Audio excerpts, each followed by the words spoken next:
Hello दोस्तों, आज मैं एक नई चैनल बनाने जा रही हूँ जो एनसीईआरटी के 6th स्टैंडर्ड के बच्चों को जो भी पाठ कठिन लगते हैं किसी भी विषय के उसके लिए है।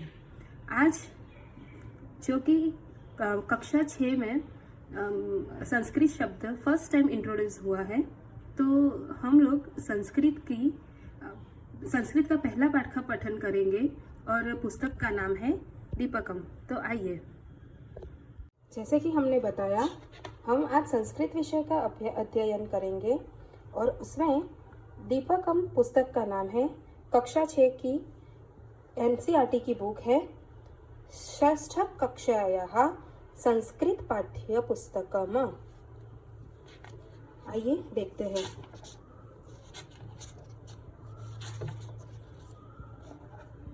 जिसका प्रथम पाठ है, प्रथमः पाठः वयं वर्णमालां पठामः।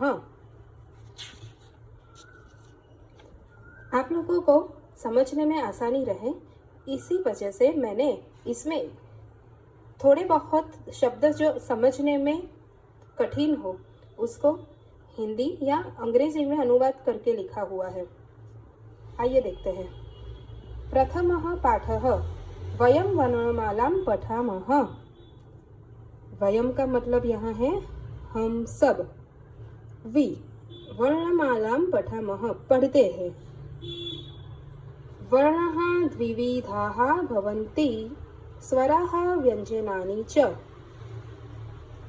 वर्णाः द्विविधाः दो प्रकार के भवन्ति होते हैं। पूरा सुनेंगे। वर्ण दो प्रकार के होते हैं, स्वर और व्यंजन। पहले स्वर।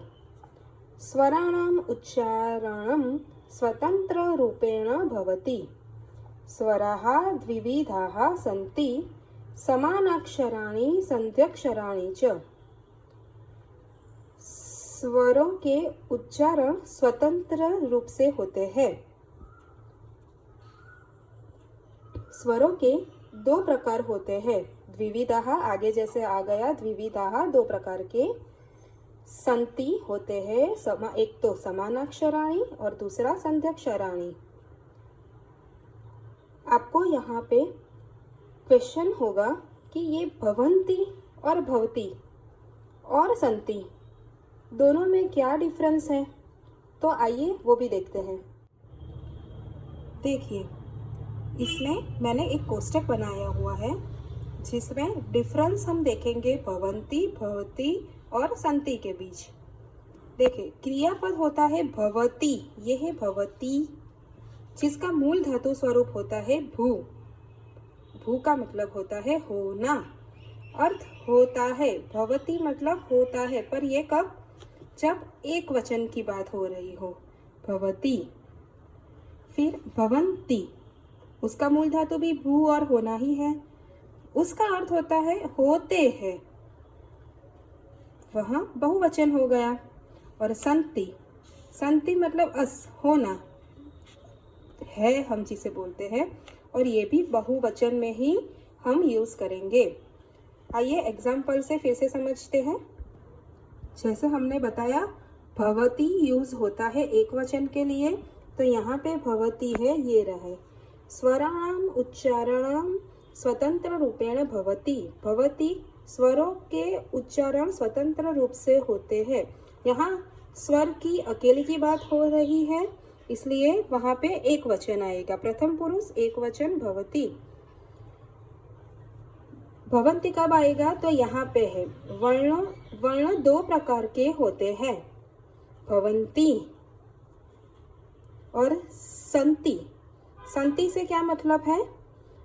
स्वराः द्विविधाः सन्ति, मतलब स्वर भी दो प्रकार के होते हैं, पर यहाँ पे इसका पूरा मतलब होगा स्वर दो प्रकार के है सिर्फ लिखा है, और दो प्रकार है इसलिए बहुवचन हो गया, इसीलिए यहाँ पे संति अस होना है, बहुवचन का रूप प्रयोग हुआ है। आइए अभी आगे पढ़ते हैं। जैसे हमने देखा, स्वर दो प्रकार के होते हैं, समानाक्षराणी एंड संध्यक्षराणी। पहला देखते हैं समानाक्षराणी। वर्णमालायाम आदौ ये सामान्याः स्वराः सन्ति ते समानाक्षर स्वराः भवन्ति। वर्णमालायाम उसका मतलब है वर्णमाला के, आदौ, आदौ का मतलब है प्रारंभ में, जिसका बेसिक मतलब मूल रूप होता है आदि। ये सामान्यः, जो, ये मतलब जो, सामान्यः सामान्य स्वर है, संति है, वे, ते मतलब वे, समानाक्षर स्वराः भवन्ति होते हैं। वर्णमाला के प्रारंभ में जो सामान्य स्वर है वे समानाक्षर होते हैं। ये रहे समानाक्षर अ, आ, ई, उ, री, री।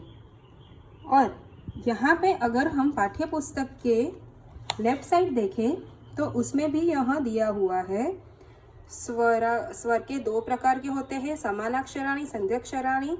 समानाक्षराणी के ये एग्जाम्पल्स है। आगे देखते हैं संध्यक्षराणी। द्वयोः निश्चित स्वरयोः संधि द्वारा ये नवीनाः स्वरवर्णाः जायन्ते ते संध्यक्षर स्वराः भवन्ति।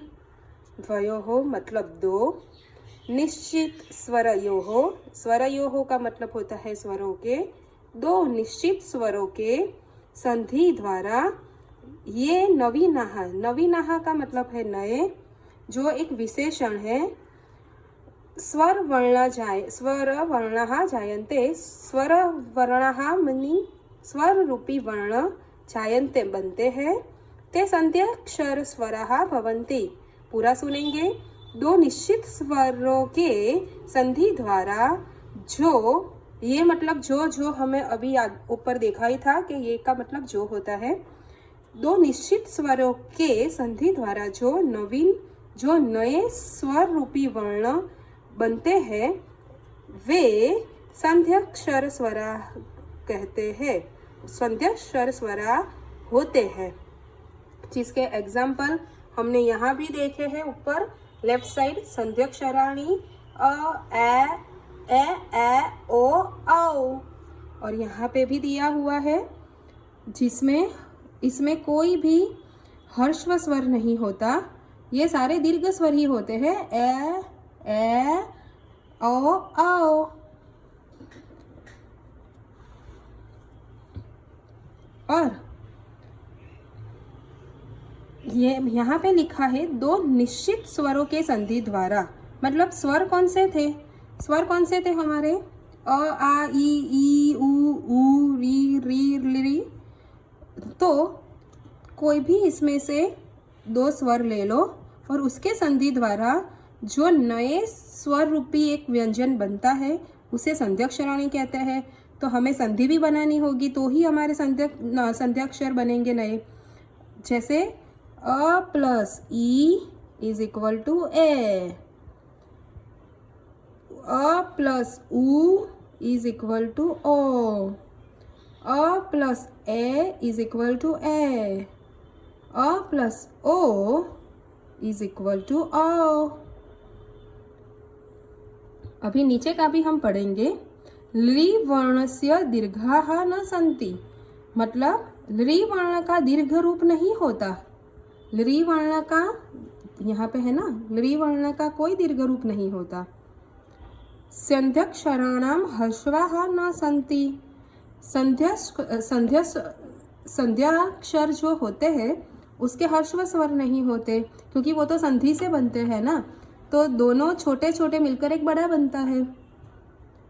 इति पाणिनीय शिक्षा सूत्रे, ऐसा पाणिनीय शिक्षा सूत्रे पाणिनि ग्रंथ में कहा गया है। ठीक है, तो हमारे प्रथम पाठ का यह पहला पेज हम कंप्लीट करते हैं और आशा है कि आप लोग बुक लेकर ही बैठे होंगे, नहीं तो ही आप मेरे साथ साथ चल पाएंगे। तीसरा है अनुनासिक स्वराः। मुखेन सह नासिकया अपि उच्चारिताः स्वराः अनुनासिक स्वराः भवन्ति। मतलब मुख के साथ नासिकया नासिका से अपि मतलब भी उच्चारिताः उच्चारित होने वाले स्वर को अनुनासिक स्वर उच्चारित होने वाले स्वर अनुनासिक स्वर होते हैं। जैसे अन, आन, इन, ऊन, ऊन, रिन, रिन, रिन, एन, ऑन, आन। व्यंजनानि, आगे देखेंगे हम व्यंजनानि।